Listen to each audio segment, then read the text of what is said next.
you are trying to see how you actually get that straight line. And one of the things we set up was that there is some important time scales here. There is some time scale called T core, which is the time scale over which you do not expect any memory from the previous measurement to the next measurement. There is also some maximum time T max, over which you are allowing yourself to measure. Between these two, you will only allow yourself n measurements, which is T max over T core. Okay. And therefore, that sets up a set of points separated by T core over which you measure. The measurements at each of those points are called x1, x2, xn, and the sample mean of that is 1 over n sum I equals 1 to n x sub I, right. And the question is, how far is this sample mean from this true vertical value of the straight line? And we decided that it can't be exactly correct. We also decided that if you make the sampling time much finer than this, you do not get much closer to getting at the straight line. But if you make the number of samples bigger, you do get closer to that straight line, right. And that is what I want to prove today before we do anything else. So, imagine, okay, so now I am going to introduce some new variables. So, imagine that you have some z, which is x measured many times. Let us say x1 plus x2 plus x3, right. For some reason, you have taken only 3 samples and you have added those 3 up.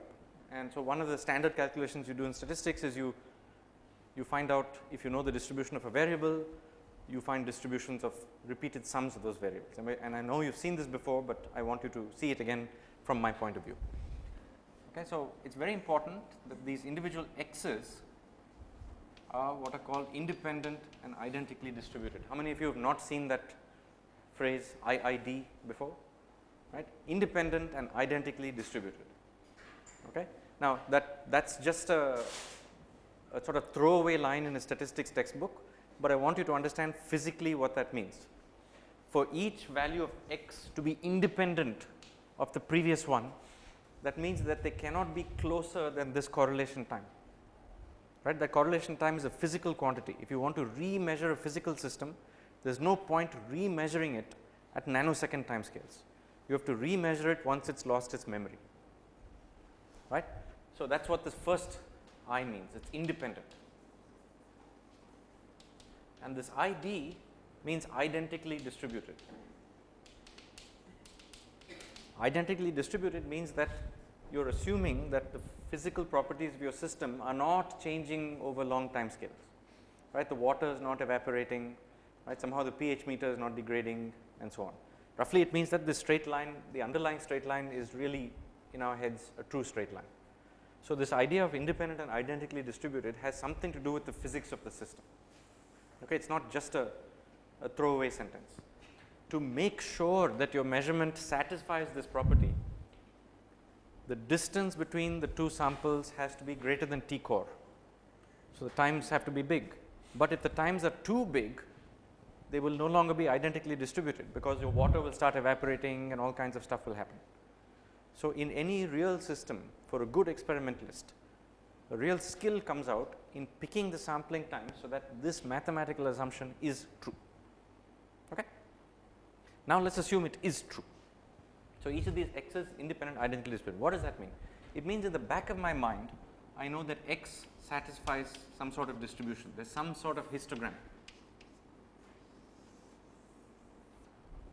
Okay. Now, I am not going to belabor this point, because I know most of you have seen this before, but this p of x is, let us say, a continuous variable, and it satisfies some normalization, let us say from minus infinity to infinity. Okay. Everybody is happy with this? You could also imagine that the x's themselves have certain discrete values, let us say some x max, right. So, I do not know what it is, q, right. And then you could have a discrete histogram, in which case the normalization condition is sum of I equals 1 to q of p sub I is equal to 1. Okay, these two are the same thing. This is for discrete things, this is for continuous things. Anybody have a problem with these? No problem, right? Okay. So there's a strange thing that happens. So this, given in the back of our minds, we're assuming for some reason there are these true objects. We don't know what they are. We don't know what the distribution of x is.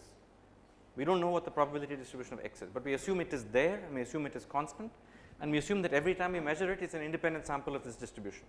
That's the underlying assumption behind this innocuous phrase, independent identically distributed. So there's a very important identity. Okay, what is this?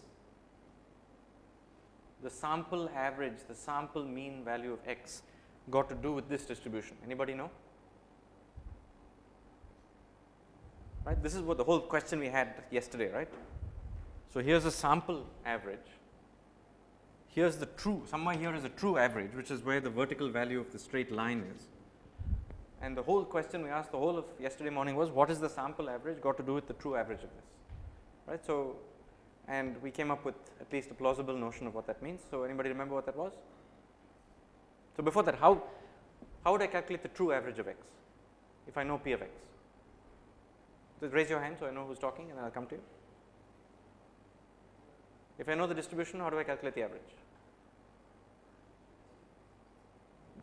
If somebody said something, raise your hand because I can't hear from here. Expectation. Okay, so give me the formula. Little louder. Shout.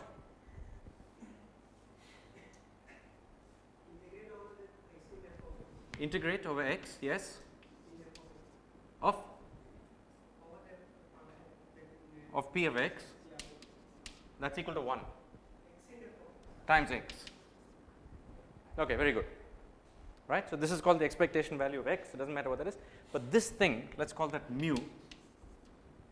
Right, picks out a value of x which is somewhere in the middle here. Right, that's the true mean. Okay, and the rough idea is that this sample average. Let me write this here like this. Right, I'm going to write it here so I don't have to step into my space over there. So the limit as the number of samples goes to infinity of 1 over n sum I equals 1 to n x sub I, okay, equals mu. Okay, under very, very general condition. Okay, this is called the weak law of large numbers, colloquially the law of averages, and it's what somebody mentioned yesterday. This is the statement that after a whole year of doing your experiments and so on, if you have discovered that as n becomes bigger and bigger, your approximate value actually is distributed as a delta function. It becomes a very sharp peak around the true value, right. This is why people say it's worth taking more and more samples. If taking more and more samples didn't get you anywhere, it would be useless, but it does get you somewhere. Taking more and more samples guarantees that you get closer and closer to the true average. Okay, in the limit that n goes to infinity, it does get you close, but how much do you want to? You don't want to get it exactly. You don't have enough time, right? So does n have to be 1 million or is 100 enough? So it's also important to know how close it gets, right? So the graph we plotted yesterday is, if you plot the sample average and you plot the variance of the sample average, right? So plot the variance of the sample average, the standard deviation of the sample average as a function of n. Yes, it goes to 0, right, but it goes to 0 slowly. It goes to 0 as something like 1 over square root of n, and that's what we want to prove right now. Everybody with me? So this tells you, so it's not practical information to know that if n is infinity, you get the right answer, right? Practical information is if n is 100, you get close enough to the right answer. So that's what we're going to calculate here. Okay, so this is the background, this is the setup. Everybody with me? So in order to do this calculation, we're going to have to start with this. So this seems a bit disconnected from everything I'm talking about, but just bear with me here. Suppose the variable z, you just find it by sticking your pH meter and taking 3 readings, x1, x2 and x3, and then you keep doing this on day 1, day 2, day 3, day 4 and so on. And so I'm asking, what is the distribution of z, assuming we know the distributions of the x's. Okay, so we can easily do that, but we don't really want the full distribution. I'm just interested in where z will lie and how far off it will be, right. So, this z itself should have some sort of distribution, right. This is some probability of z. The z itself will have some mean and it will have some standard deviation. Okay. So, the question is, what is the mean and standard deviation of z got to do with the mean and standard deviation of the x's, right. What have these got to do with each other? Okay, since z is made up of x's, everything about this should come from that, right. In principle, I should calculate this full shape based on that full shape, and that is a tricky calculation. But an easy calculation is to calculate the mean and standard deviation of this based on the mean and standard deviation of that. So, let us do that calculation. How would you do it? What you would do is you would measure z on January 1st is x1 on Jan 1st plus x2 on Jan 1st plus x3 on Jan 1st. You would measure z on January 2nd is x1 on January 2nd, x2 on January 2nd, x3 on January 2nd, and so on. Okay, everybody happy with this? Every day of the year you do this experiment. Okay, for that matter, you do this experiment for centuries. Okay, to the point where eventually you have a really large number of repeat experiments. Okay, so large that you expect all this to be true. 3 is not a large number, right? But 365 starts to become a large number. There's two different numbers here. Okay.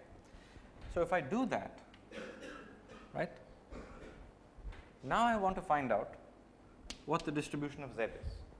Okay.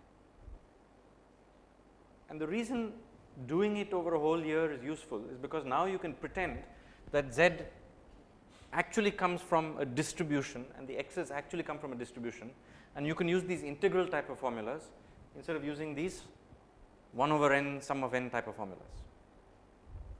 Okay. And in this game, when people use this 1 over n type of formula, they tend to put a bar on top of the variable. But when they use these integral type of formulas, they do something else. They tend to put these angular brackets. Okay. They both sort of get at the same thing, but in practice they mean different things. Okay. So, that is the setup, and so now I can start to ask,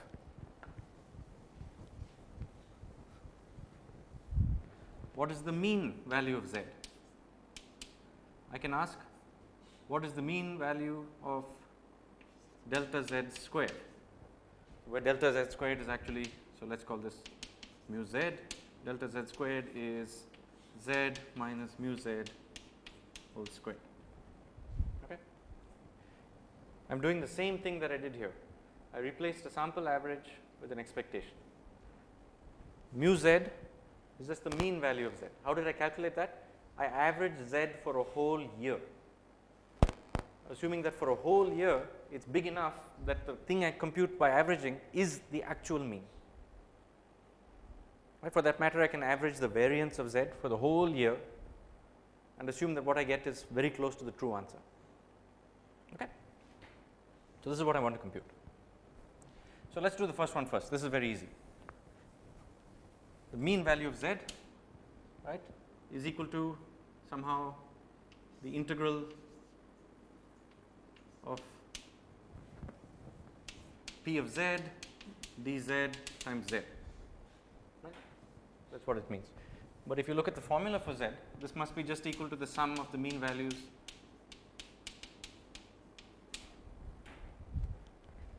of the 3 x's, right. So, this is pretty straightforward. How would you do this? The mean value of z is the sum z1 for the whole year, which is equal to the sum of the first column of x's plus the sum of the second column of x's plus the sum of the third column of x's. I am sorry I erased that, but it was just here, right. Each of those columns must be equal to these. Shall I write that down again? Right. So, remember I did the experiment on January 1st, on January 2nd. I did the experiment on December 31st. This is equal to the value of x1 on January 1st plus the value of x2 on January 1st plus the value of x3 on January 1st. These are not powers, these are just indexes. This is equal to x1 plus x2 plus x3 on January 2nd. This is equal to x1 plus x2 plus x3 on December 31st. To calculate the average value of x, what do? I have to add all these up and divide by 365. Adding all these up and dividing by 365 is the same as adding all these up and dividing by 365, adding all these up, dividing by 365, adding all these up, dividing by 365. Assuming 365 is big enough, it's just equal to this. Everybody happy with that? These are not proofs, these are just indications of why these things work. Okay.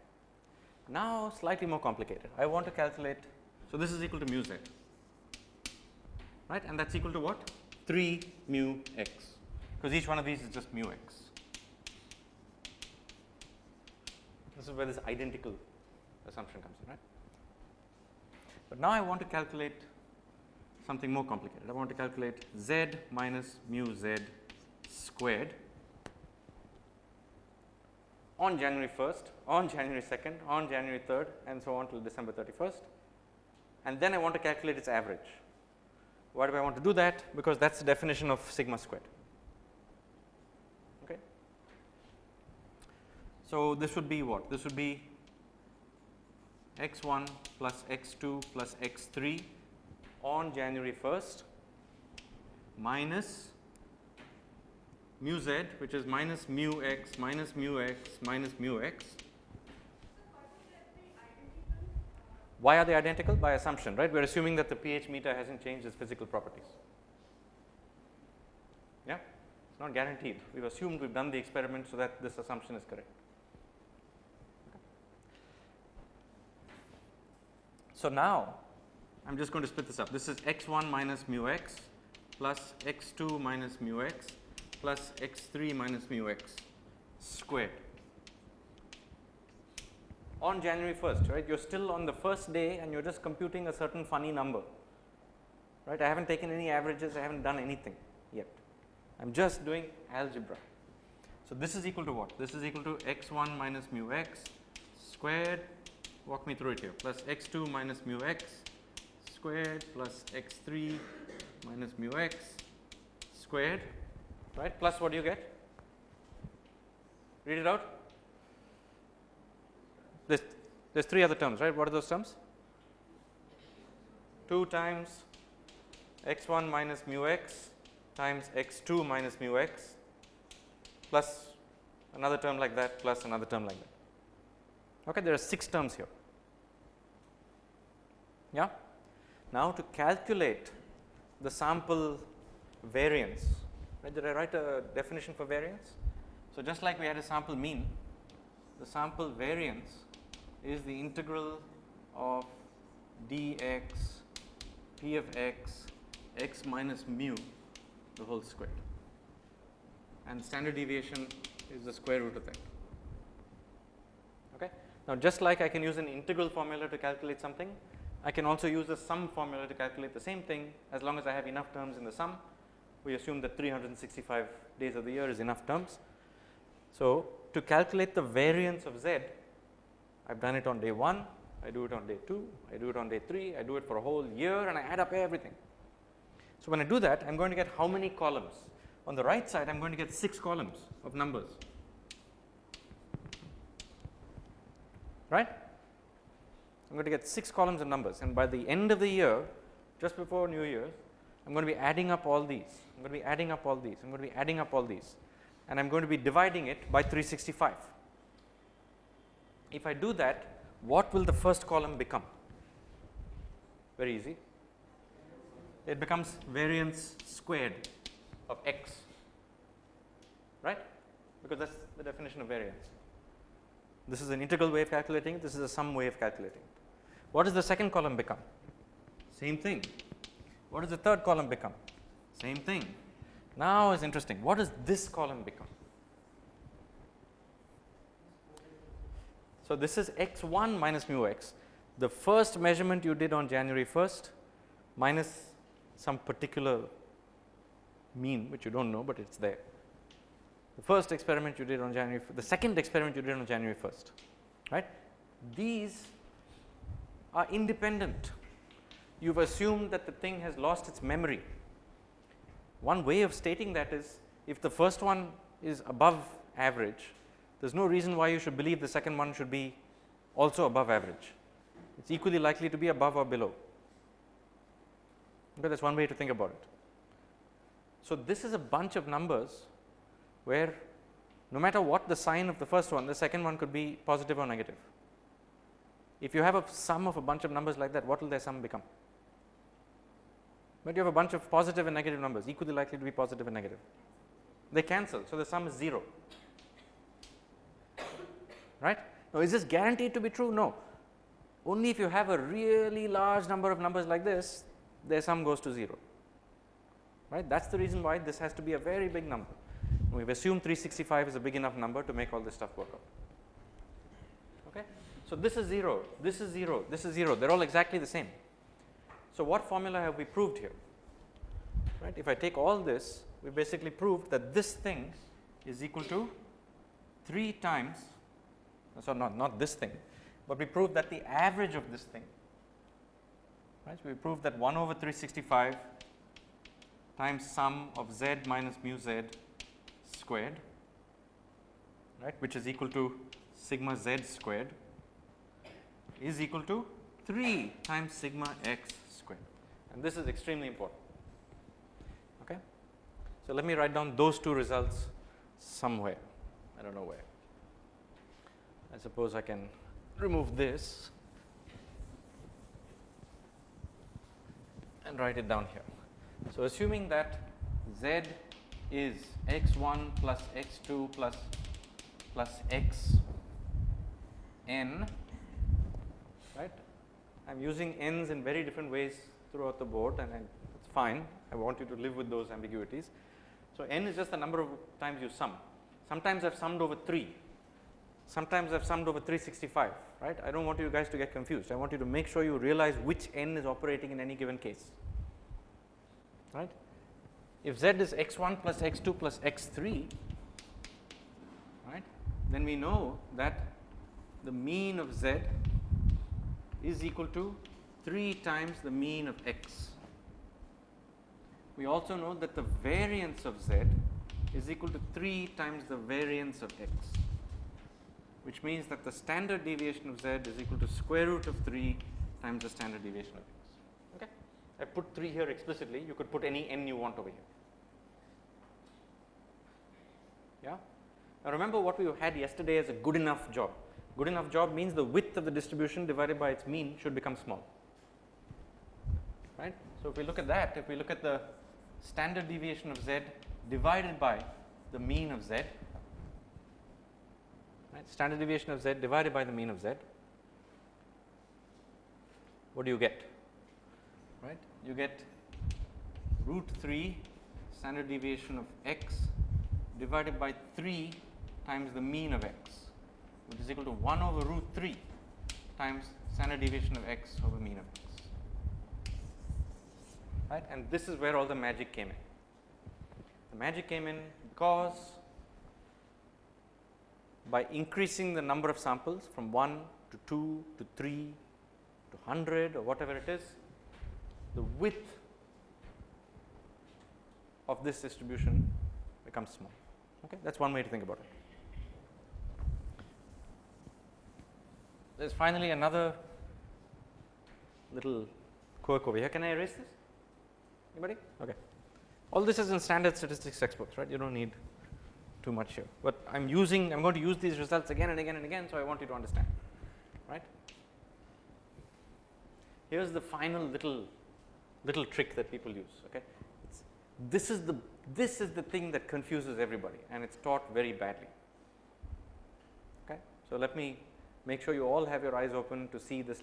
Up to now, nothing funny has happened, right. I know that z is x1 plus x2 plus x3, and the x's are independent, identically distributed. So, I know that the mean of z is 3 times the mean of x. I know the variance of z is 3 times the variance of x. The variance, so that all those cancellations happen. Okay. Now is the silly little trick. What has z got to do with the sample mean of x? What has z got to do with the average of x that you report to your guide on day 1? What was the sample mean of x? You took 3 samples, right. So, the sample mean of x is equal to, little louder, sorry, divided by? Divided by 3. So, the sample mean of x is not z. What is the sample mean of x? It is 1/3 of z, right? What we had called y yesterday, y, which is 1/3 x1 plus x2 plus x3, right, which is equal to 1/3 z. Right now, multiplication does not change anything, right. So, now I want to know what is mu y. Any guesses? Mu y is 1/3 mu z, right. How do I know that? Because I sum up a lot of y's, I sum up a lot of z's. On the right side, I just get 1/3 of the mean of z, right. So, what is mu y? Just raise your hand. If you all mumble incoherently, I can't hear you. Raise your hand, I will come to you. What is the mean value of y? It is 1/3 the mean value of z. What is the mean value of z? 3 mu x. So, mu y is mu x, right. This is the guarantee that on average the thing you report to your guide is close to the mean of x, but how far is it going to be? What is sigma y? And this is a bit tricky. Stare at it for a little while and make sure you do it step by step. Let us say what sigma squared y, because sigma squared is the more natural way to write the formula. Sigma squared y is I have to write y minus mu y, square it, sum over the whole year. So, on the right I will get what? I have to square this thing, right. So, what number will I get? What does sigma squared y got to do with sigma squared z? Right. So, let us write this down. It is 1/3 mu z, which is 1/3 times 3 times mu x, which is mu x. Very good. Sigma squared y, what does it got to do with mu z? Y is 1/3 z, very simple change of variables. So, if I have done a simple scaling, then what happens to the thickness of that distribution? What happens to the variance? Very easy, guys, wake up. This is the easiest question I have asked you in the whole morning. Raise your hand, I will come to you. Well, the second easiest question. First one everybody got, because it could hardly be any different. Second one is, first one was a first standard question, second one is maybe a second standard question. Yeah. 1 by? Why 1 over 9? Because if I write these sums on in your notebook when you are doing the calculations, if you square this, then you square that, and obviously you get a 1 over 9 on the right side, right. You are doing some squaring operation. Is everybody with me here? This is very important. If you do not understand this bit, please raise your hand, because this is the bit that if you do not follow, you are not going to follow the rest of the lecture. Be honest. How did I calculate the mean value of y? How did I calculate mu y? In practice, I write a list, right? I write a big list. Let us do it again. So, I write y1, y2, y3, y 365. What is y1 equal to? 1/3 z1, 1/3 z2, that is for the second day, 1/3 z365, right. Then I do 1 over 365 times the sum of yi, I is equal to 1 to 365. This is equal to obviously 1/3 sum I is equal to 1 to 365 zi. So, it is obviously equal to 1/3 mu z, right. Okay. Now, how do we do the squares? So, if I want the variance of y, I need y1 minus mu y squared, y2 minus mu y squared. This is equal to, what is it in terms of z? So, y is equal to what? 1/3 z1 minus mu y is 1/3 mu z squared, right, which is trivially 1/9 z1 minus mu z squared.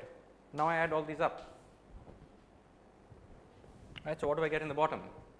I get 1/9 sum 1/9 times 1 over 365 times sum of I equals 1 to n zi minus mu z the whole squared. This is equal to what?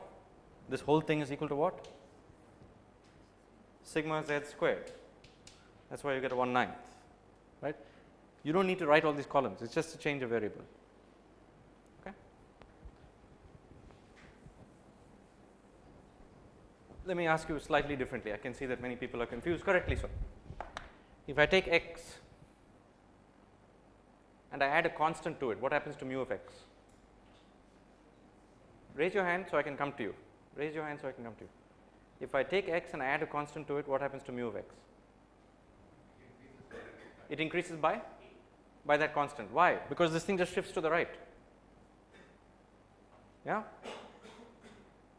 What happens to the variance of x? Somebody else. What happens to the, if I add a constant to this curve, what happens to the variance of x?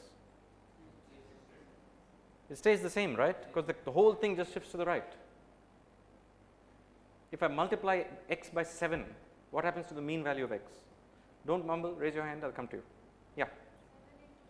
It will become 7 times. What happens to the width of this curve if I multiply it by 7? I've just stretched the axis by 7 times, right? So the width of this curve obviously stretches by 7 times, right?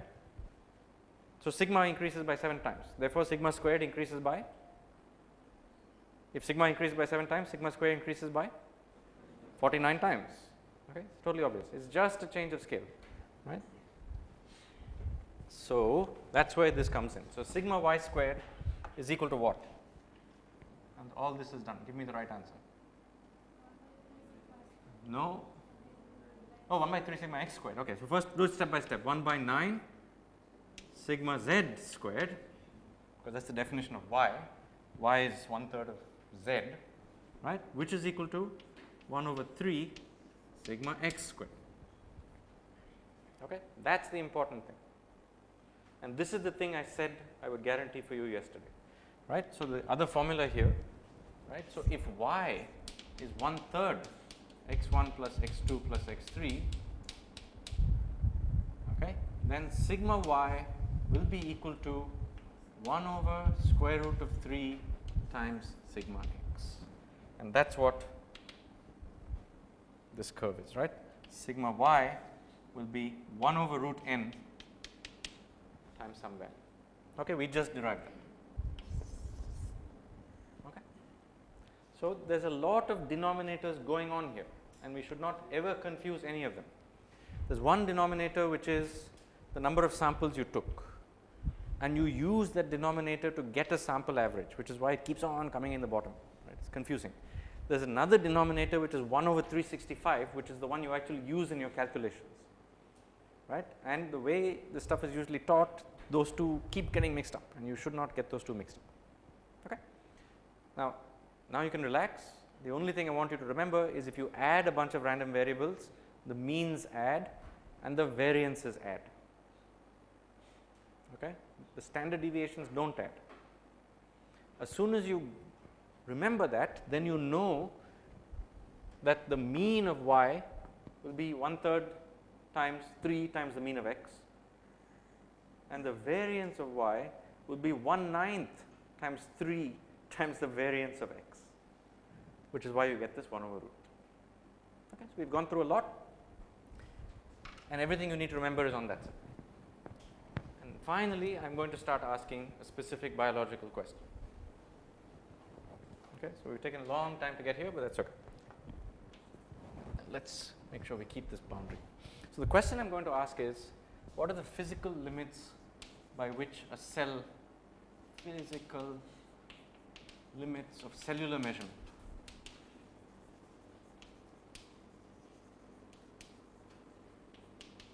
And there's a fantastic paper by Berg and Purcell in 1976, which is freely available. You can look at it, you can download it, okay? And I'm going to give you a simplified version of the calculation of that paper. It's a beautiful calculation. That calculation requires us to make a model, and that model is going to be used to explore the general theory of measurement that we've just set up over here. The theory of measurement has to do with y taking repeated samples, as long as they're independent, gets you closer and closer to the right answer. That's the whole theory of measurement. So basically, I've told you the first month of a statistics course right here. Okay? And we're going to use that theory to understand what a bacterial cell can do. So, now I want to set up, now is where all the assumptions, approximations, simplifications, conveniences have to come in, right. We have to make a model of a bacterial cell, and we have to sort of imagine what it is able to sense or not able to sense. Okay. And this is where the genius of people like this come in. At first, this seems like an impossible question to answer. How do we know how precisely a cell can measure something? We don't know. That's crazy. So, here is the setup. I have a bacterial cell, okay, and I am going to zoom in on one part of the cell membrane. Okay. Make the bacterial cell here. Anybody know how big a bacterial cell is roughly? Micron, right? It's about wavelength of visible light. Okay. So, I am going to zoom in onto a particular part of the membrane, and on that particular part of the membrane there is going to be a little sensor, right, which is sitting on that membrane. It is a protein, and that sensor is going to be sensing the presence of some small molecule. That small molecule is sitting in the tube, right, and we are going to ask, so that small molecule is sitting at some level that you added to the tube. So, this cell is actually sitting in a tube where there is some chemical and the cells are all sitting in here, right. So, I have a tube with some cells floating around in it. I also have some chemical that the cells are floating around in. I look at a particular cell and I look at a particular part of the cell surface, and I ask, to what extent can the cell measure something about its environment? Okay. Now, how could we even begin to answer this question? We do not know how a cell works pretty much. We do not really know how this particular device, which happens to be a protein, is able to detect those small molecules. We have to start making assumptions. So, now I want you all to participate and tell me physically what properties of this system do you think will be relevant to answer the question I just asked.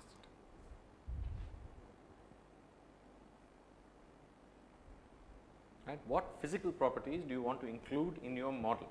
Should I make, like these people make when they write these Nature and Cell papers, a 6,000 parameter differential equation with stochastic noise system and then try and answer this question, right?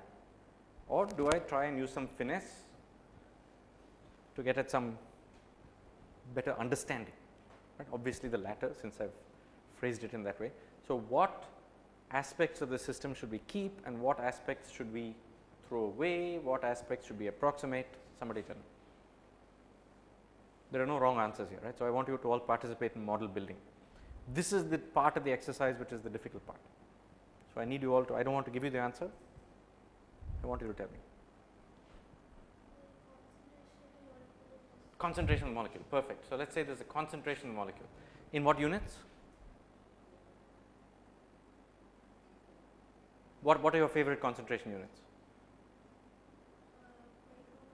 Molar, okay. So, you like moles per liter, right.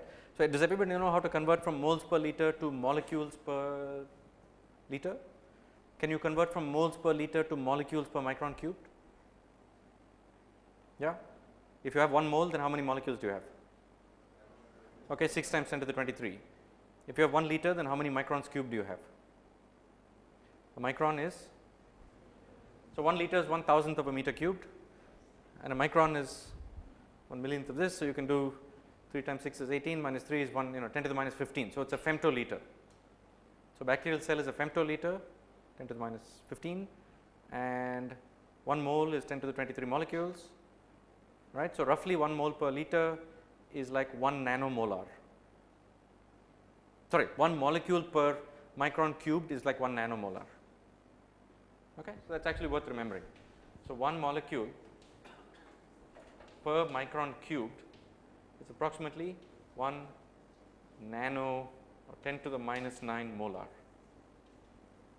Okay. It is just Avogadro's number and microns and liters all converted. Okay. It is trivial. So, I mean this, I like to remember this because it means if there is a single molecule in a bacterial cell, then in a big volume the total concentration will be 1 nanomolar. but it's much better to think of a single molecule in a cell rather than some sort of concentration. Okay. So, I would suggest that we use units of molecules per micron cubed, because those are the natural units for this system. Is everybody happy with that? Okay, so I am going to do that. So, this is the concentration in molecules per micron cubed. It is very easy to visualize. If there are 6 molecules in that cell, the concentration is 6, okay, because the cell is about 1 micron cubed. So, now we have already used the size of the cell, we have used the concentration of the stuff. What else do we want? Concentration of bacteria. Well, now I am going to ask a single bacterial cell, what can it do? Okay, I am assuming the bacteria are not eating up this stuff, they are not making more stuff and so on. So, let us idealize that away. What else do we need? He was asking the concentration of bacteria. So, I am saying do not worry about this, because I am really worried about the level of a single cell. Right? I am asking how much a single cell can measure about its environment. The number of receptors in the bacterial cell surface, very good. So, you could have a lot of sensors on the cell surface, right? Excellent. Okay. So, the cell could be looking all around it. So, now what we are going to do is we are going to first solve the problem for a single sensor, and then assume that having more sensors are like taking more independent measurements. Okay. Is that fine? So, that is an excellent thing. How many sensors is something we will need to know ultimately. But before we solve that problem, let us solve the problem for one sensor. One sensor. So, now my question is, if the bacterial cell has a single sensor by which it is looking at the world, okay, then how much can it know about the concentration? Is that fine? So, you should really be thinking that you are stuck inside a little cell. It is like you are stuck in a submarine, right, and there is a little window, a tiny little window, and through that window is what you can see of the outside world, and from that window is what you are going to have to use to guess the concentration of this outside stuff. Is that fine? Okay. Now, let us make further approximations. So, if this little picture I have is true, then what very important parameter have I just added? Area of the window. Okay. Now, let us assume that the linear dimension of the sensor is size A. Okay. It is about A microns. I am going to use microns as a standard unit. So, in practice, a protein can be no bigger than 10 nanometers. So, it is about 1/100th of a micron. So, A is about 1/100th. Right. We will feed in all the numbers later. So, we need to know the size of the sensor. Is there anything else we need to know? So, now I want you to convert this problem into the same problem as your pH meter problem. You should think of this as the tip of your pH meter, and you should think of these objects as protons, right. There is no difference. There is literally no difference between the problem we solved yesterday and the problem we solved today at this limit of idealization. Okay. So, here is the big step that these authors took. They said, I do not know how this protein works. I do not know when the protein binds to a particular molecule, what happens inside the cell. I do not know any of these things. Okay. So, let us assume the best possible scenario.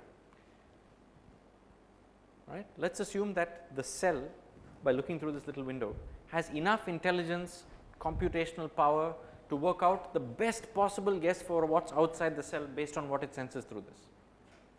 Okay, that is why it is called physical limits of signaling. Right? They are assuming the cell can do as well as you can possibly imagine. Okay. So, this is where this is the key assumption of making this model. It takes all the huge differential equation complexity of the cell and just says, I do not care about it, to the extent that I am assuming it does as well as it possibly can. Without that step, you would never be able to make this model. Now, does any real cell operate at that limit? We do not know. It may not. So, this model is not meant to be a correct prediction of what any given cell does. It is meant to say that no matter how clever the cell is, it can do no better than the calculation I am about to do. Right? So, it still makes a prediction.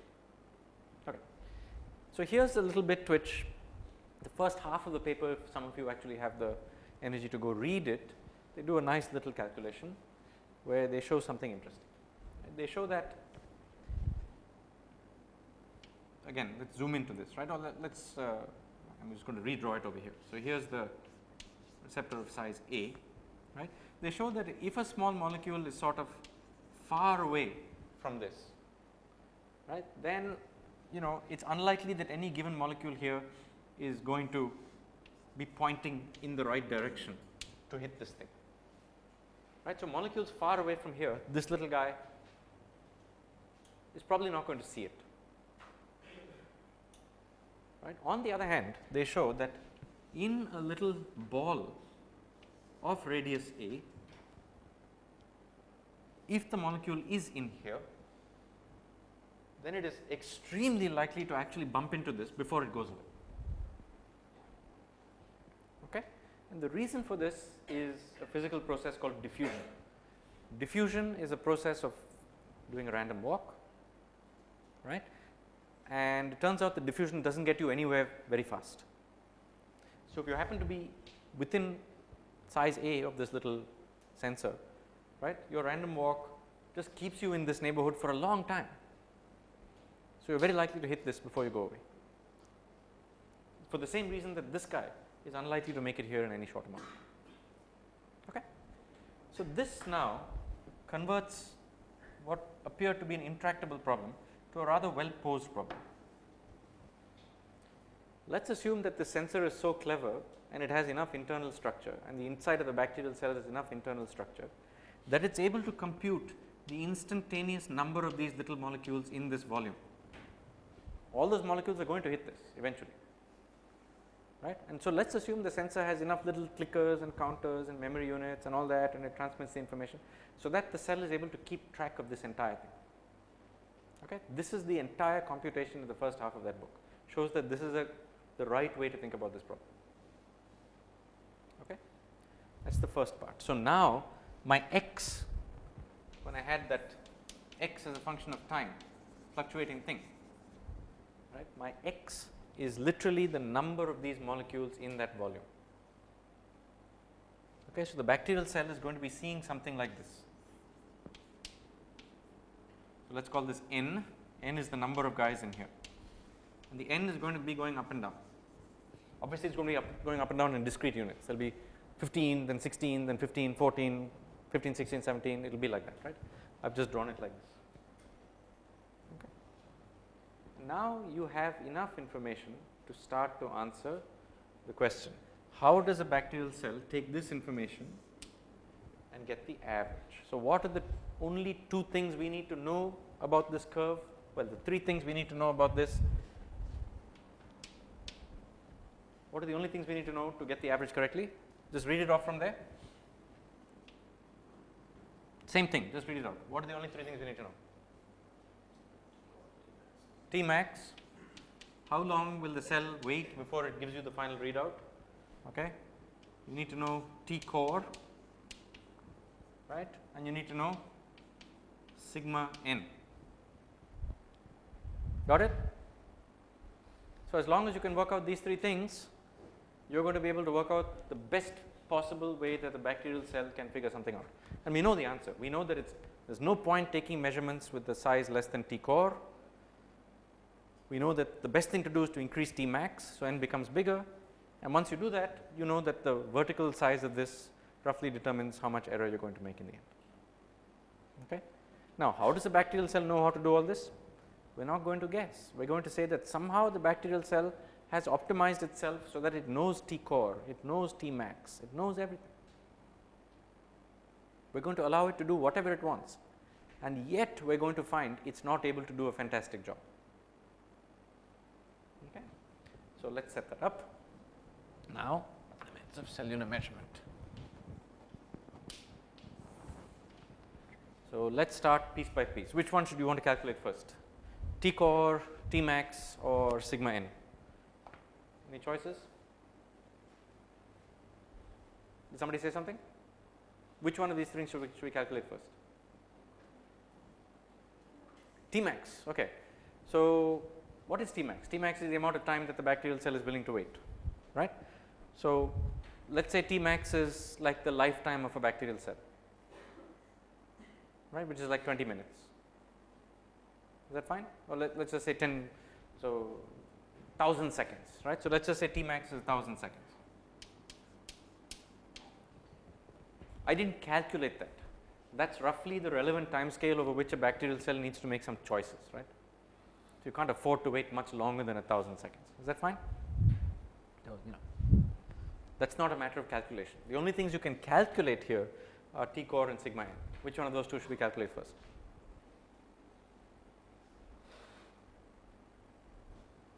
Ready? Just make a choice. How many people want to calculate T core? I am going to make you both calculate either of them, whichever way you choose. How many of you want to calculate T core? How many want? Okay. Couple. How many want to calculate sigma? Nobody. So, I want you to put up your hand for one or the other, right. You can't sit this out, because if you put up your hand for neither, I am going to make you come up and do the calculation. So, which one should we do first, the vertical width or the horizontal memory? So, how many want to calculate sigma? Nobody. How many wants to calculate the correlation time? Okay, fine. How do you calculate the correlation time? What is T core? How do you calculate it? What is T core? What is the definition of it? The time taken for the system to lose its memory. Okay. So, looking at this, what is the time taken for the system to lose its memory? Okay. It is not obvious. It is not. The radius of the ball is the time taken. Good guess, because the bigger the ball, the more the chance that the same molecules are going to be hanging around in there. Yeah. But is it T core is proportional to the radius of the ball, or is it something else? Okay. Now, for this we have to do yet another calculation, and it turns out that literally every calculation I am going to do today has to do with these kinds of calculations. Okay. So, since you asked for T core, let us start with calculation number 1. Let us work out the properties of diffusion. Okay. Diffusion means that on some sort of grid, whether it is in 1 dimension, 2 dimensions, 3 dimensions, whatever, you have a ball, it can jump to the right or jump to the left. Okay. So, at each point in time, the displacement of the ball or the molecule can have only 2 values, which are plus or minus something. Let us say it is plus or minus delta. Right. Let us call this delta. Right. So, if I were to plot, so let us say x, probability of x, this is x. What is the probability distribution of the displacement in a single step? This is very easy, right? It is plus or minus delta. What does it look like as a histogram? What does the histogram of a variable look like that can only take 2 values?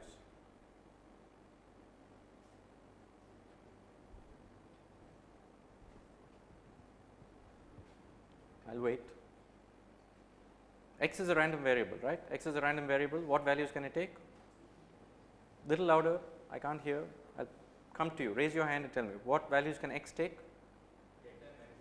Delta and minus delta. And what is the probability of taking it plus delta?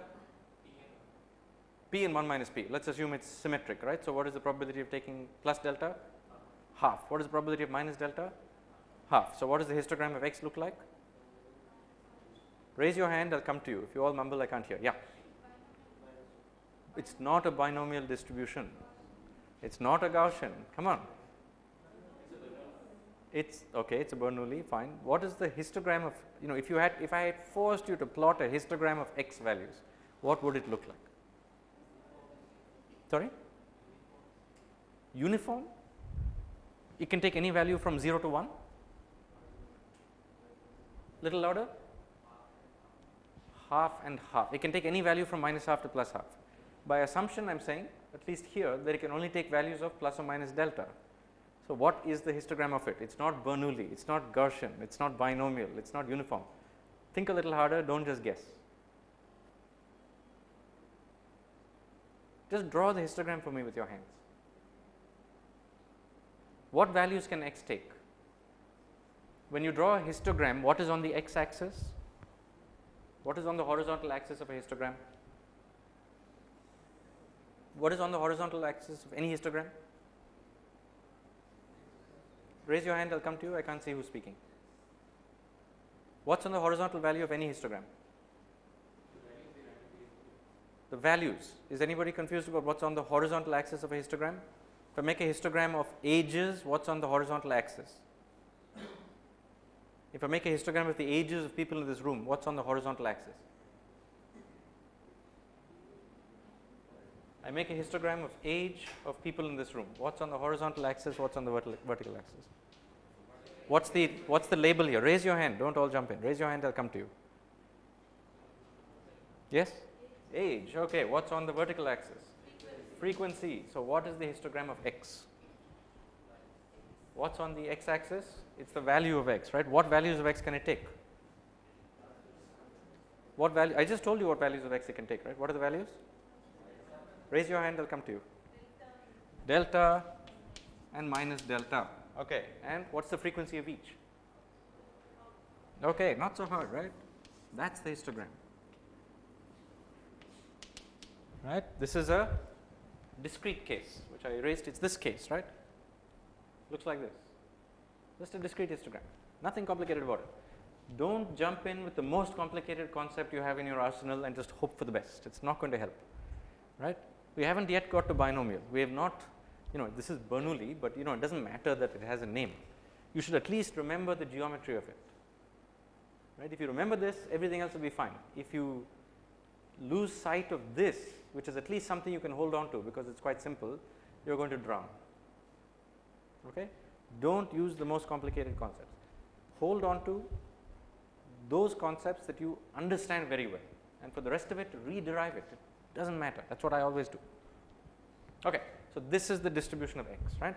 So from this distribution, we're going to calculate a few things. So after s steps, how far has the particle gone?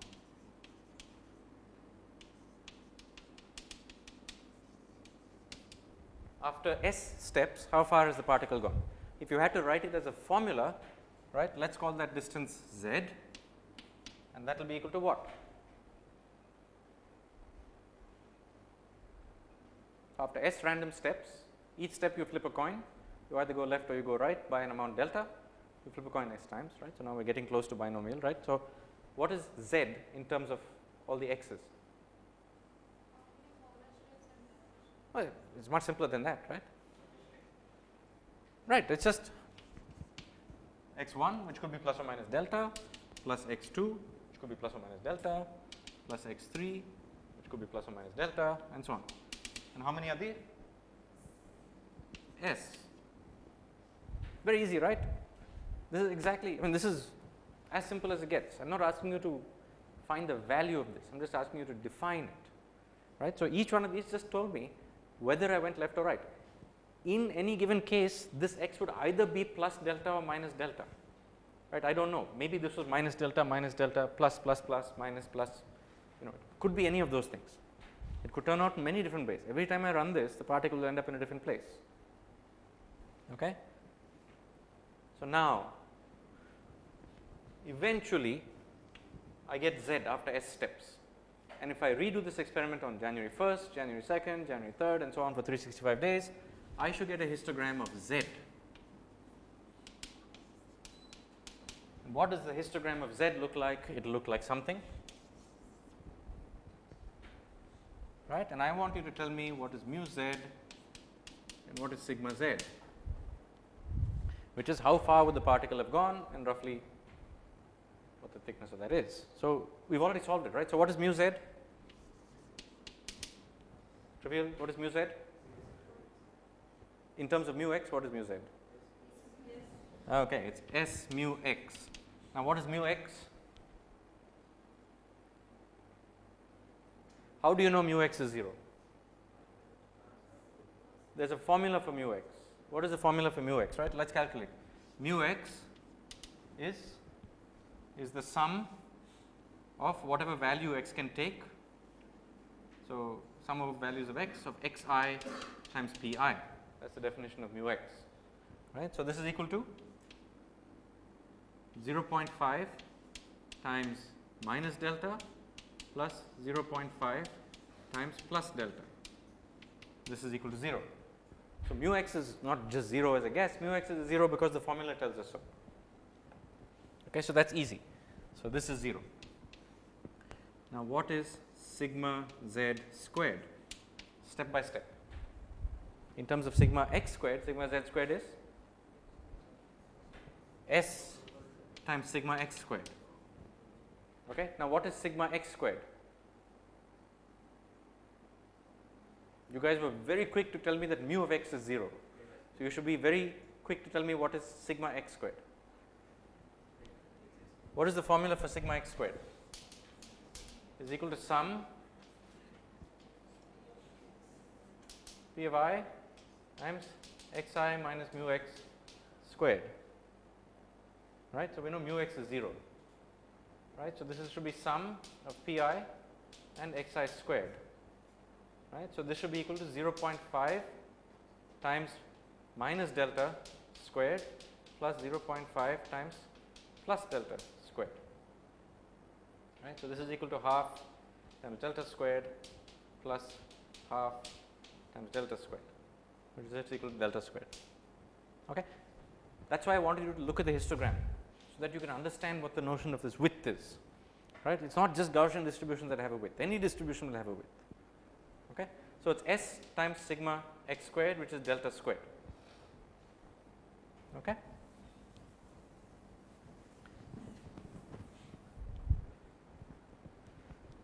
Fine. So, what is really important is that the particle goes nowhere on average, but some particles manage to somehow get reasonably far, and that is the question we are asking. You know, after a while, how far do you get?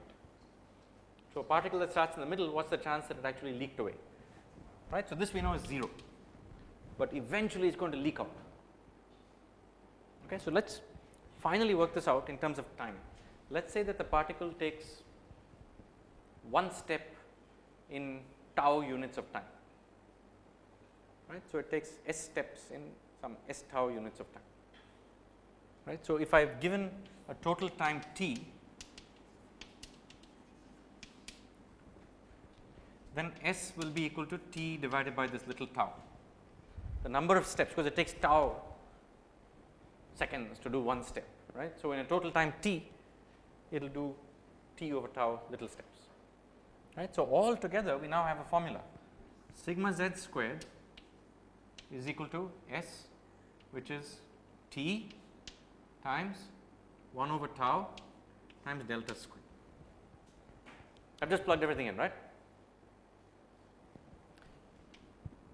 Or sigma z will be equal to square root of t times square root of delta squared over tau.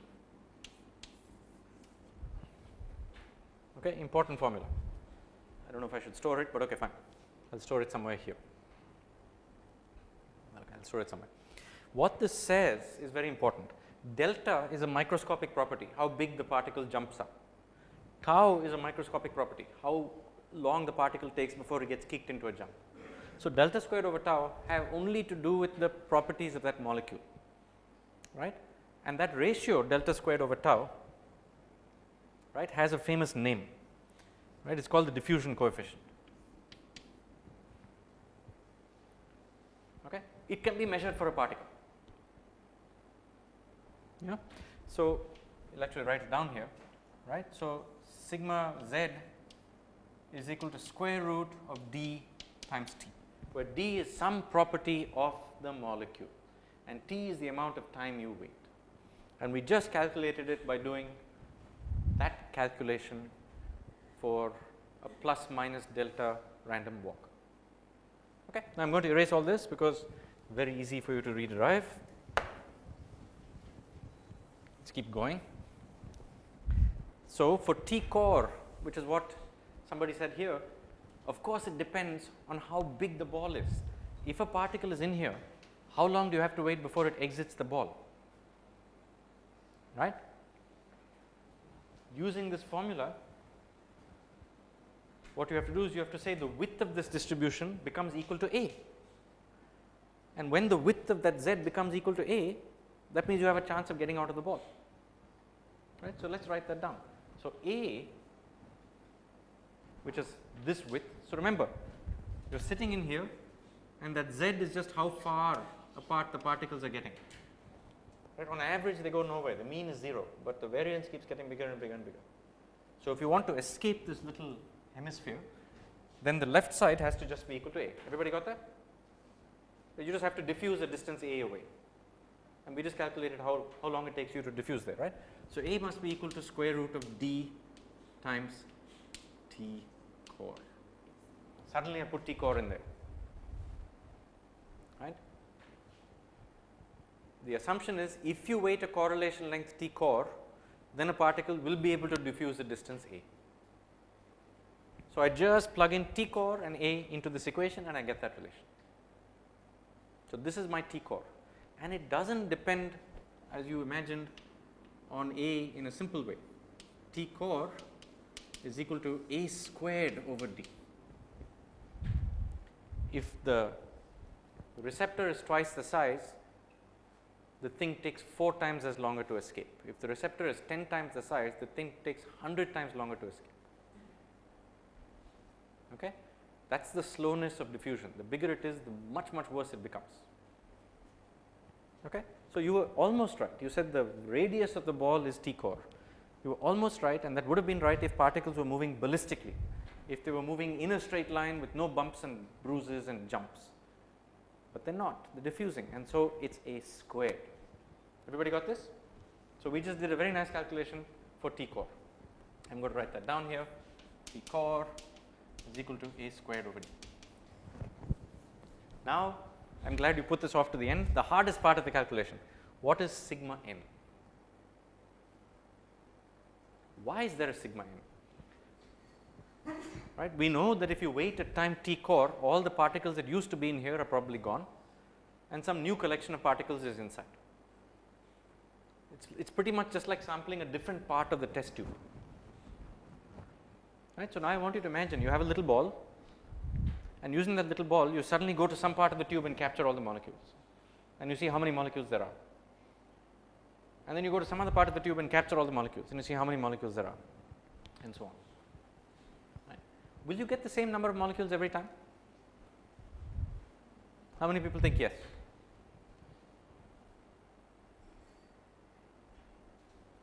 If not, why not? Or can you think of a situation where you will and think of a situation where you won't? Okay, so let us imagine that the particles are forming some sort of crystalline lattice, right. So, there is some sort of tendency to, yeah. So, then of course, if I take a ball of a certain size, right, then there is going to be roughly the same number of particles in every one of those little balls. Yeah. But unfortunately, these particles are not distributed homogeneously, they are just distributed homogeneously on average. That means at any point in the tube there is this same probability of finding a particle, okay, but you may or may not find it there. So, this is now a complicated calculation. Luckily, I have half an hour to do it. So, I am going to go ahead with it. This calculation is also going to be used as the basis of my lecture tomorrow. So, keep track of it, because I am going to use the same result from today in a very different setting tomorrow. Okay. Here is an independent way of asking the question. Suppose for some reason, it is not true, but suppose for some reason the stars were equally likely to be in any patch of the sky, any patch of the sky, and you hold your hand out and make a little circle at a fixed distance from you, and you look inside that little circle that you make and ask how many stars there are. Of course, in different patches of the sky there will be different stars. In real life, of course, there are variations, like the Milky Way is on one side and so on, but suppose the stars were scattered uniformly across the sky. Okay. And what you do is you look here and you record how many stars you see. You look here, you record how many stars you see. You look here, you record how many stars you see. Okay. And you do that 1,000 times, and you get a big list. Right. I am a big fan of lists. Right. So, you get a big list, and what do you do with the list? You make a histogram. Okay. Now, what will that histogram look like? Stars in a small patch of sky. right? This is number of stars. This is the frequency of patches that have that many stars, right? So you do it here and here and here and here and here. You do it 1,000 times, right? Some of those patches, you might get unlucky, and there might be literally 0 stars there. So some patches will have 0 stars. Some patches will have 1 star. Some will have 2 stars. Some will have 3 stars, right? And so on. It's a discrete histogram. Okay. Now, can anybody figure out what this histogram should look like? It's a tough question. Right? Now, of course, it's tough for patches of stars in the sky and so on. So, I am going to reduce it to a much simpler problem, which turns out to have the same answer. Instead of looking at patches of stars in the sky, I am going to do an experiment where I take popcorn and I stick it in a microwave oven. And every time the thing goes pop, I am going to record the time. Yeah, and I am going to do this for a fixed time interval. That fixed time interval is like the size of your hole, and the number of pops in the time interval is the number of stars. And I do this experiment repeatedly again and again and again. So that's the same question, right? So instead of stars in the sky, so I can say pops in a fixed time. So this is the number of pops. This is the frequency of times you got that number of pops. So you've repeated this experiment 1,000 times, right? So everybody got the experiment? Very simple experiment. You get 1,000 microwave ovens, you get 1,000 packets of popcorn, you get 1,000 undergraduate students, you put them in front of these ovens, you run the thing for exactly 1 minute and count how many pops there are in that minute. Well, don't run it for 1 minute, you might run out of popcorn, but in the early stages you won't run out of popcorn. Okay. So how do we calculate that? Here's how you do it. Let's say there's some maximum time t for your time window. Okay, and let's say the corn popped here and here and here and here and here and here. Okay, that's your window, and those are the times your corn popped. And what we want to know is, assuming a total time t, how many of these things would we have got? If you repeat the experiment in the same time interval, you will get the pops at a different. You may get more pops, you may get them at different times, they may bunch up, you don't know. Okay? And you do it again and again and again and again. And what you're plotting here is the sum of these, the number of pops. Right? Sometimes you might have gotten 0, sometimes you might have just seen 1, sometimes you saw 2, 3, 4, or like here, you saw 10. Okay. How would we calculate how many of these spikes you get here? I'll tell you. You start off by saying, look, the thing could pop at any time, right? But actually my watch has only a second hand, right? So I can't even report a popping time below 1 second, right? So I'm going to break this thing up into intervals of 1 second, right? So that's my little delta t. Okay, and in that time interval delta t, one of 2 things could have happened. Either nothing popped, right, or 1 or more things popped. Right, that's very clear, right? In that 1 second interval, either nothing popped or 1 or more things popped. Nothing else could have possibly happened, right? So let's say p is the chance of any pop, and 1 minus p, nothing happened. Is that fine? Very simple, right? So now I just do the same calculation I did earlier. It's like a binomial distribution, right? It's like a Bernoulli thing, right? So what I do is, the total number of pops is the sum of a bunch of random variables. X, well, let's not call this n. Let's call this z, and let's call this n. The total number of pops is the sum of a bunch of random variables. Now, here let's assume that 2 pops that you hear in 1 time interval, you hear it as 1 pop. I'll get back to that assumption later, right? But within 1 second, let's say you can't distinguish 1 or 2 pops. So either nothing happened or 1 pop happened, as far as your ears can tell you. Okay, so the x has what values now? What values can you assign to the number of pops in that time interval? It's not plus or minus delta, it's something different. What is it? 0 or 1, either 0 happened or 1 happened, right? Of course, 2, 3, 4 could have happened, but you can't really tell the difference. Okay. So, either 0 or 1 happened. So, the total number of pops is exactly this, right? 0 or 1 plus 0 or 1 plus 0 or 1 plus 0 or 1, right? So, it's a very easy way to think about things. You just write everything as a sum. Okay, good. So, now let us draw the histogram for x. It's 0 or 1, right? But what is the probability of each? Half. Is it half? P, right? So, the chance of 0 is 1 minus p, and the chance of 1 is some p, right? The chance of 0 is 1 minus p, the chance of 1 is p. Okay? This is fine. It's a slightly different histogram than we had earlier. Okay. Now, bear with me.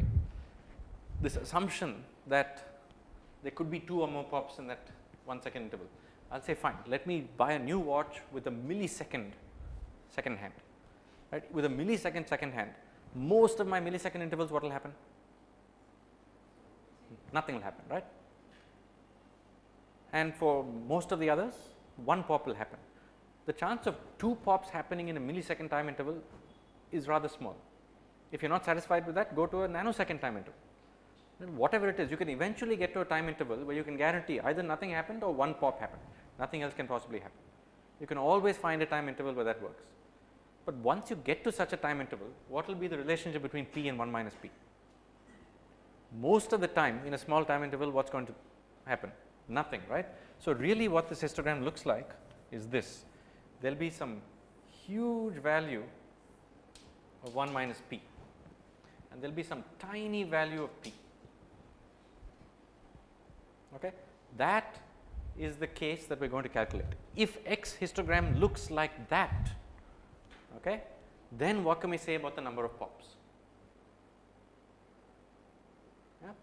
Now, that being said, in general, if I have something like this where it is a 0 or 1 and 0 is probability 1 minus p and 1 is probability p, then the sum of n of those is exactly what you had said earlier. It is a binomial distribution. You have all seen this, right? It is a binomial distribution. So, what is the value? What is the probability of getting some z is equal to k? Out of n trials, what is the probability of getting z equal to k? It is n choose k. Right? It is just a question of having k ones and the rest zeros, right? So, it is p to the k, 1 minus p to the n minus k. Okay, I am not re-deriving the binomial distribution, but it is actually a very simple calculation. It is just the chance of getting these and then just shuffling them into different orders where you get this n choose k. Okay, I know you all know the binomial distribution, you do not actually need to know it for this calculation. I am much more interested in the following thing. What is the mean of z and what is mu z and what is sigma z squared? Simple calculation. What is the mean of z and what is sigma z squared? So, let us work that out. Mean of z is n times mean of x. Sigma z squared is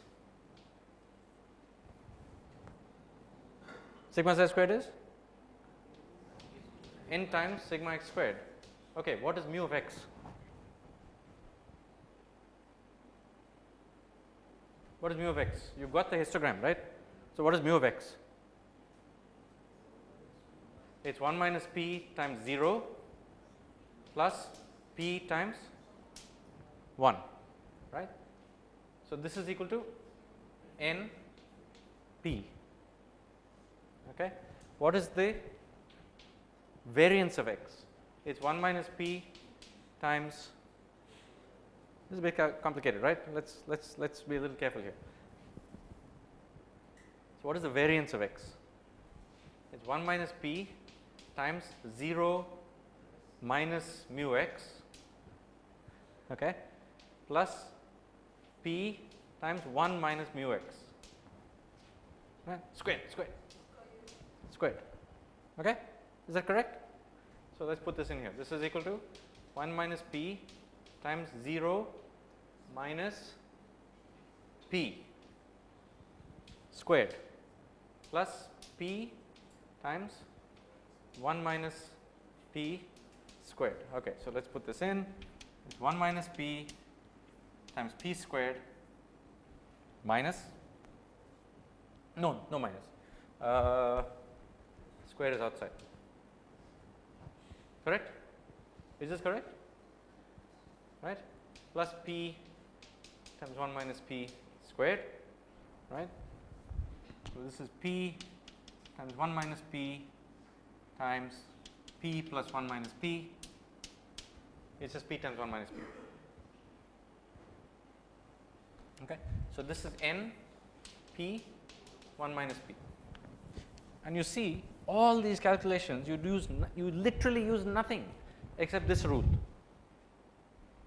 literally nothing. Okay, so it's n times p times 1 minus p. Yeah. Now, of course, in the limit that p goes to 0 and 1 minus p goes to 1, what happens to this term? This is a bit complicated, right? So we have 10 minutes, so I want to finish up quickly. So in the limit that p goes to 0 and 1 minus p goes to 1, what happens to these terms? What happens to mu z, for example? What happens to the number of pops in the thing? If p goes to 0, what happens to the number of pops? It goes to 0, but then nothing is going on, right? So to make it interesting, what do we have to do? But remember, p is not going to 0 by itself. How did we make p become smaller and smaller? Remember, I changed my watch, right? I made the time interval become smaller and smaller. So if p is going to 0, what else is going on? N is going to infinity. So p is going down, n is going up, but between the two of them we can require that they reach some constant value, right? N times p could be like 5, right? On average I expect 5 pops in here, right? I can always say on average I expect 5 pops. So this is constant. If this goes to a constant, right, which is just mu z, right, what is the value of this? This goes to, this becomes constant, and what does this become? This becomes 1, and this becomes what is the value of the constant? Mu z. Okay, so we've reached a very interesting conclusion that the distribution of z has the property that the mean is related to the standard deviation. They are related to each other. This is unusual. You would not have seen this before. Okay, it's not that I can just make this any old shape I want. I can't make it fat and thin independently of shifting it. Okay, so if I rewrite this, I get sigma z is equal to square root of mu z.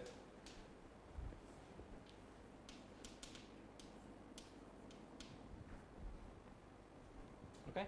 Now it turns out, and I'll derive it tomorrow, this entire distribution is fully determined from a single variable, this one.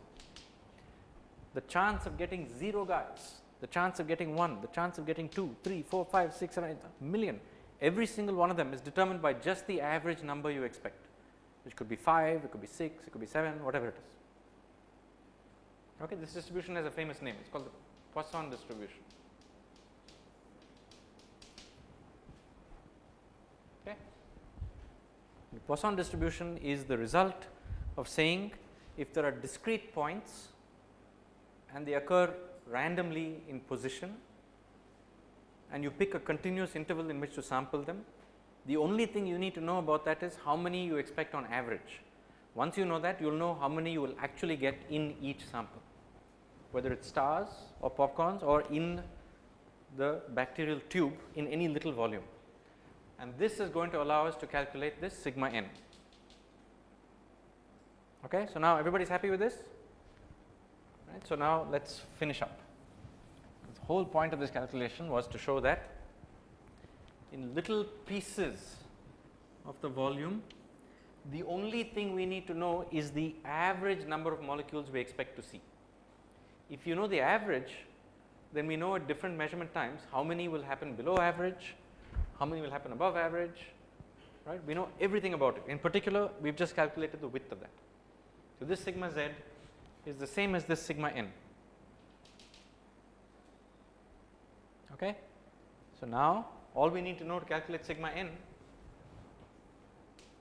is to know the sigma n, which is equal to mu n square root,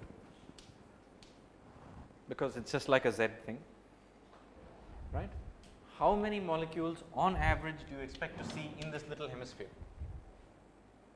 So what's the answer to that? So I know the size of the hemisphere. What is it? What is the volume of the hemisphere? So a little louder, come to you. What's the volume of the hemisphere? 2/3 pi. What is r? It's a is the radius, right? A cubed. That's fine, right? 2/3 pi a cubed. Well, I've sort of switched between calling a the radius and a the diameter, right? So if a is the diameter, then of course it will be a cubed over 8, right? Whatever that is. Now, how many molecules do you expect to be in that volume? If I give you the volume, how many molecules should be inside?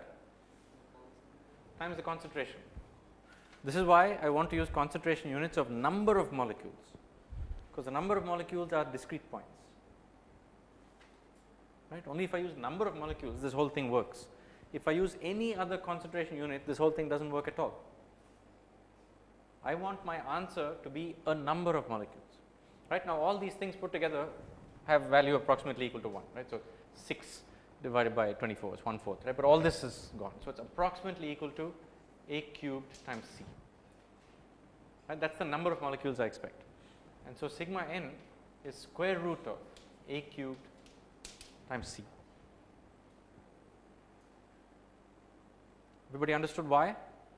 All I did was I said these points will occur at random in the tube, and I am taking a fixed volume, and the only thing I need to know about how many molecules there will be in that volume is the average number of molecules I expect in that volume. That is what this whole calculation was about. It is only the average I need to know, everything else is determined. If I know the average, I know the width is the square root of the average, and of course I know the average I know because I know the whole concentration. You guys gave me the concentration, right? So it's done. So sigma n is square root of a cubed times c. Okay, we're finished. So in the last good 5 minutes, we're going to finish up the calculation. Can I erase this? You can look it up anywhere, the derivation of Poisson distribution.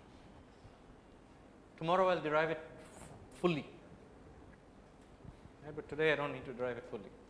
Okay. So let's finish.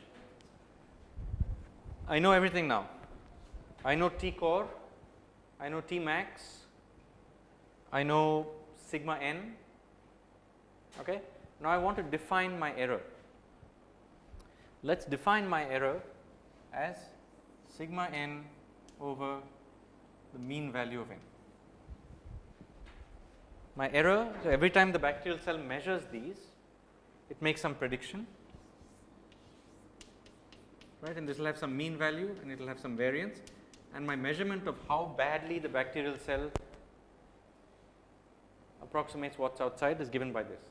And notice what's happened here. It's not that the cell can't do clever computations to figure things out. The reason, what is the reason the cell makes an error at all? Why is there any error here? Anybody? Which of these things is causing the error? Why doesn't it get the exact value all the time? Why doesn't it guess the concentration all the time? Let's say the concentration is 5 molecules per this volume. Why didn't it always measure that? We just did the calculation. because there aren't always 5 molecules in there. No matter what the cell does, it can't know what's further away. Exactly right. The cell doesn't have information about the whole tube. It only has information of what's going on in this volume. Because molecules are diffusing, it can't possibly have more information than what's in this volume, no matter how clever it is. But moreover, huge averaging is not going to help it, because there is a correlation time for the molecules to diffuse away. Between those two things, the reason there are limits to this is because it can't wait infinitely long, and the size of its sensor is some finite thing. It can't be the size of the whole tube. Right? That is why it makes any errors at all.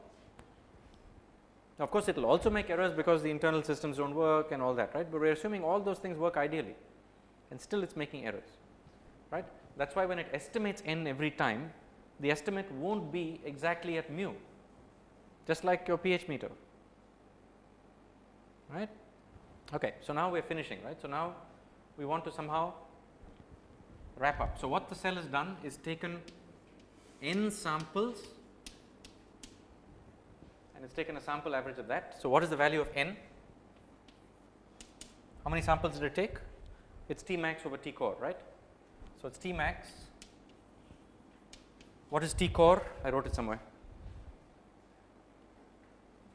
Here, A squared over D. That is the number of measurements. Okay. So what is sigma n in terms of sigma x? What is the, so first of all, what is mu n in terms of mu x? So assuming that the cell takes all those samples and averages them, what is mu n in terms of mu x? Sorry, not mu n, mu of the estimate. Okay, sorry. Let me write it this way. Let's say the bacterial cell now computes some estimate, which is 1 over the number of samples times the first time point plus the second time point plus the nth time point. So it's made all these measurements, and then just like you would have done, it's averaged them, and then it's reported the average, and that average is still not exactly the same as what it should be, but it's close, right. So what is mu z? Mu z is 1 over n times n times mu n, which is just mu n. So mu z is just the average number of molecules, it's just the average number of molecules you expect in this volume. And what is that? What's the average number of molecules you expect in this volume? I erased it. What is it? C times A cubed times 2 pi over 8, whatever it is, right. So yeah, C times A cubed. That's the number of molecules you expect in here. That's the average, right. So mu z and mu n are the same as always, because we've divided by this. Now what is sigma z squared, right? So that will be equal to, so it will be equal to 1 over n squared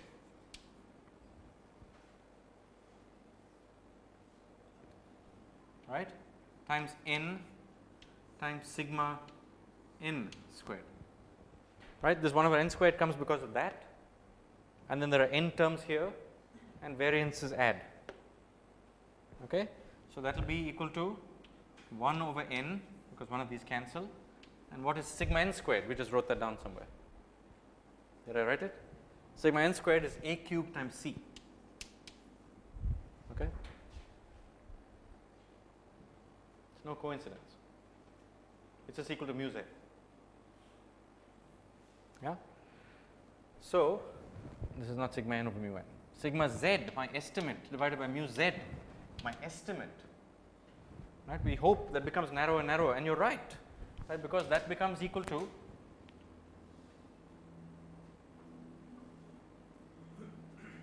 sigma z squared over, so it becomes equal to 1 over root n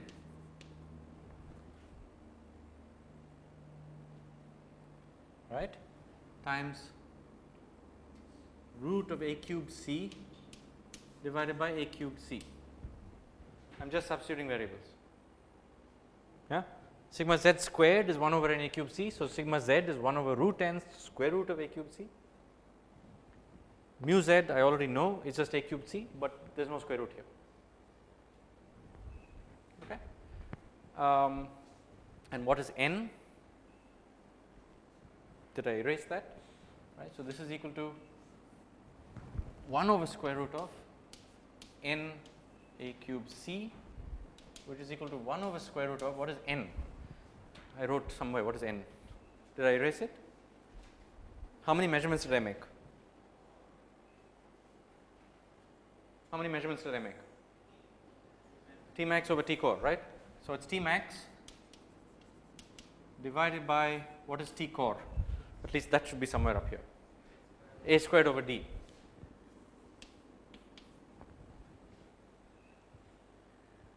Okay, times A cubed times C. Right, so, this cancels, right. So, here is the final result, right, and let us say, let me just write it here, right. The width of this, right, sigma z mu z, right. The width of this sigma z over mu z, which is like the percentage error. Is it a 10% error? Is it a 20% error? Is it a 30% error?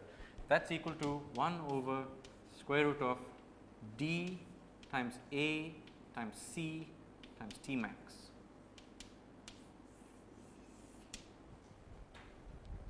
Okay.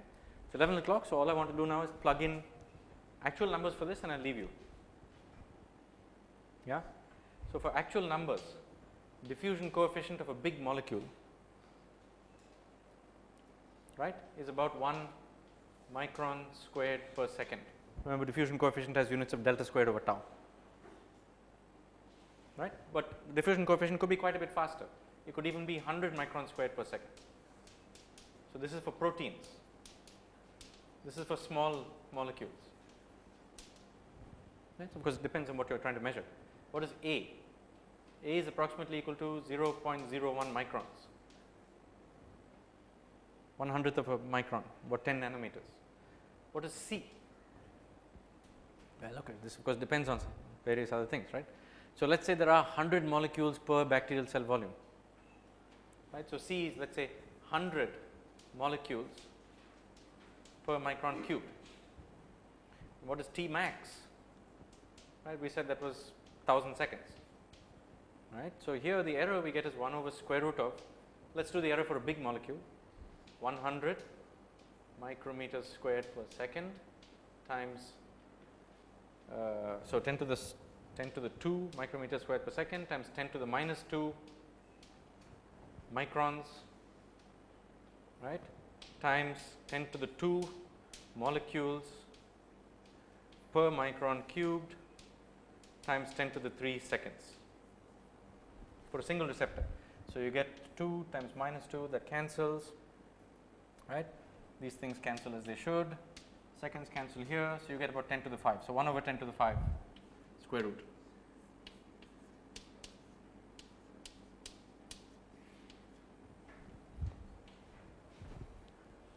Okay. So, whatever it is, right. So, let us say it is between 1 over 100 and 1 over 1000. Okay. So, we have just finished using just this equation. Okay, we have just calculated that a bacterial cell of the given size and shape, but measuring molecules, the given diffusion coefficient at reasonable concentrations, roughly will be making anywhere from a 1% to a 0.1% error over its lifetime when it tries to measure something, right. So, it is living in a sort of 1% error world, right. Now, you can decide whether that is good or bad. That seems pretty good. Okay. I will stop here. I am going to take up Poisson distribution tomorrow and we will take a break. Sorry to run slightly over time.